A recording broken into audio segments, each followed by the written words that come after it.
Halo teman-teman semua, selamat datang kembali di channel ini. Pada video kali ini topik yang akan kita bahas adalah bagaimana peralihan antara teman-teman yang saat ini mungkin sedang bekerja atau sebagai profesional di suatu perusahaan untuk menjadi seorang pengusaha.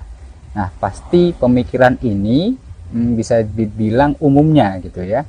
Ketika teman-teman bekerja di suatu perusahaan dan memikirkan ketika nanti di hari tua akan mendapatkan pemasukan dari mana lagi. Nah, pasti akan berpikir bisa jadi opsinya adalah dana pensiun yang mungkin teman-teman bisa miliki, atau juga bisa jadi dari penghasilan di luar ketika teman-teman menjadi seorang profesional.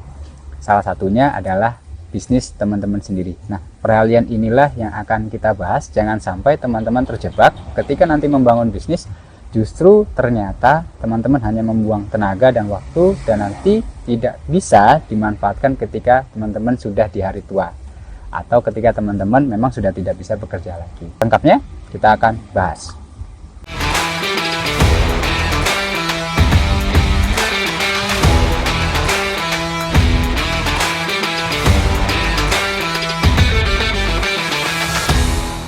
Oke teman-teman, jadi dalam topik kali ini kita akan mengenal apa yang namanya the cash flow quadrant. Nah, cash flow quadrant ini dikenalkan oleh Robert T. Kiyosaki. Beliau sangat terkenal apalagi di bidang cash flow ya. Buku-buku yang terkenal adalah Rich Dad Poor Dad, lalu the cash flow quadrant ini juga salah satunya. Nah, cash flow quadrant ini menjelaskan mengenai pembagian atau dari kuadran gitu ya, daerah untuk 4 jenjang. Di sini ada employee, self-employee, businessman, dan investor.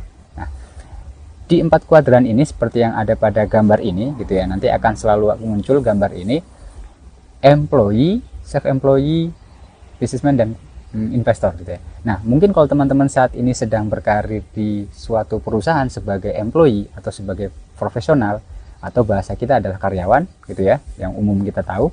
Nah, ini cash flow kuadran ini menjelaskan bagaimana arus pendapatan dari teman-teman gitu ya. Jadi teman-teman ini ketika menjadi employee, pendapatannya dijamin pasti gitu ya setiap bulan.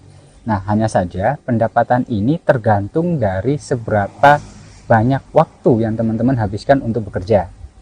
Misalkan teman-teman bekerja di perusahaan, ketika teman-teman cuti, bukan cuti ya, kalau cuti ada haknya gitu ya, atau misalkan teman-teman terhalang, ada libur dan sebagainya, akan ada kena potongan perusahaan, misalkan seperti itu. Lalu kalau teman-teman tiba-tiba di PHK, tidak ada waktu untuk bekerja ya, maksudnya tidak ada kegiatan untuk bekerja, otomatis pendapatan tidak ada. Nah, cash flow seperti ini itu memang sangat nyaman gitu ya, karena ketika mendapatkan pekerjaan ada pendapatan pasti. Nah, tapi sangat disayangkan ketika teman-teman harus meningkatkan pendapatan atau ingin mendapatkan pendapatan, itu memerlukan waktu yang teman-teman habiskan untuk pekerjaan. Misalkan ingin meningkatkan pendapatan, ada double job yang teman-teman terima, pagi kerja, malam kerja gitu. Atau teman-teman ketika sakit dan izin beberapa hari, kalau sakit mungkin ada tunjangan kadang-kadang ya, tapi misalkan teman-teman ingin berlibur lah gitu ya, tiba-tiba bolos gitu ya, maka akan kena potongan. Nah, di sini pendapatnya teman-teman berdasarkan waktu.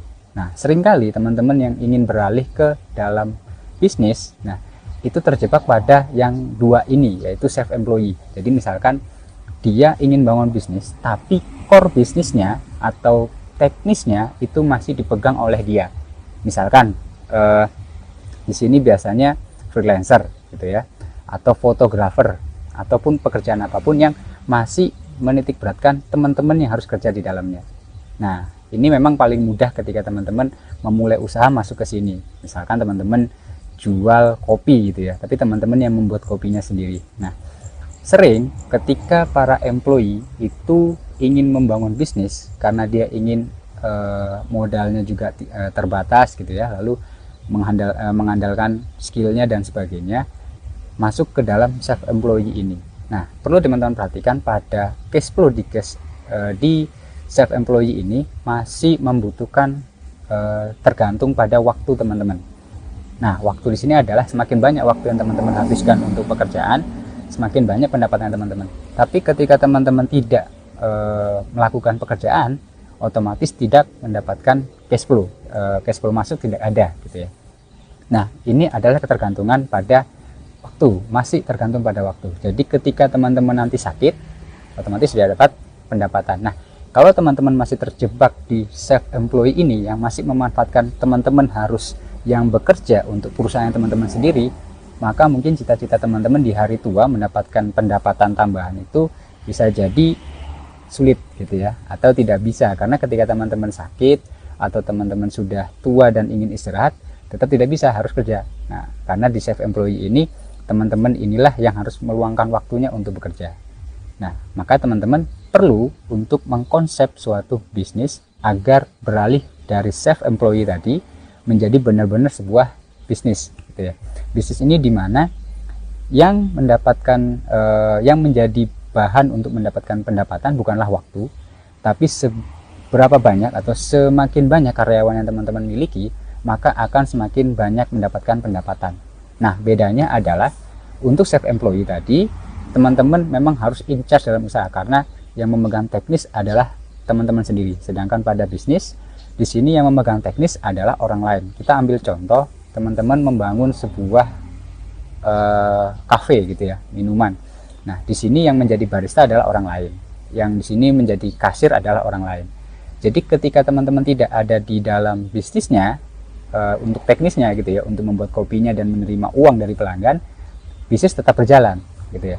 Jadi teman-teman sakit pun bisnis tetap berjalan. Nah, bedanya adalah memang tetap teman-teman yang mengontrol bisnisnya sebagai business owner di sini gitu ya, karena memang masih terlibat dalam segi operasional, tapi bukan pada intinya. Bisa jadi mengawas gitu ya, melihat absen karyawan, oh ternyata tidak masuk gitu ya, nanti bisa didelegasikan kepada orang lain. Intinya adalah teman-teman sudah tidak perlu in charge dalam bisnis, tapi perlu diawasi gitu ya. Nah, di kuadran keempat, sebelum kita masuk ke kuadran 4, di bisnis ini teman-teman sudah dibilang cukup aman ketika di hari tua nanti, karena ketika sudah punya bisnis, teman-teman sudah tidak capek. Mungkin datang saja waktu yang mungkin kalau kita bayangkan adalah teman-teman sudah tua, lesu, tapi ingin jalan-jalan melihat bisnisnya, melihat laporannya. Teman-teman gak usah capek-capek lagi bikin kopi lalu berdiri sebagai kasir dan sebagainya, tapi pemasukan tetap masuk. Teman-teman dirawat di rumah sakit, ketika harus ada perawatan tetap ada bisnis berjalan.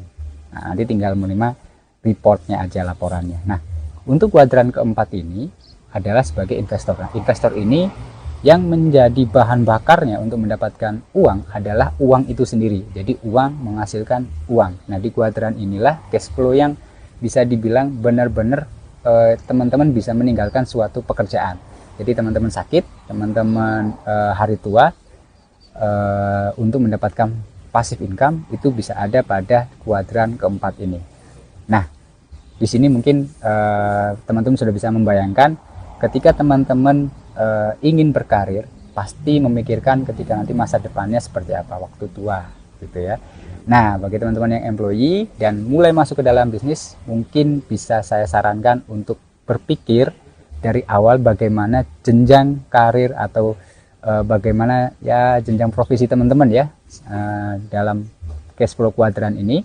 Jangan sampai teman-teman terjebak pada self employee, karena memang banyak teman-teman di sekitar saya juga yang dia bilang memiliki bisnis, tapi ketika orang itu tidak hadir di bisnisnya, maka bisnisnya tidak jalan. Nah, itulah sebuah tantangan bagi teman-teman yang ingin menikmati masa tua dan menikmati waktu.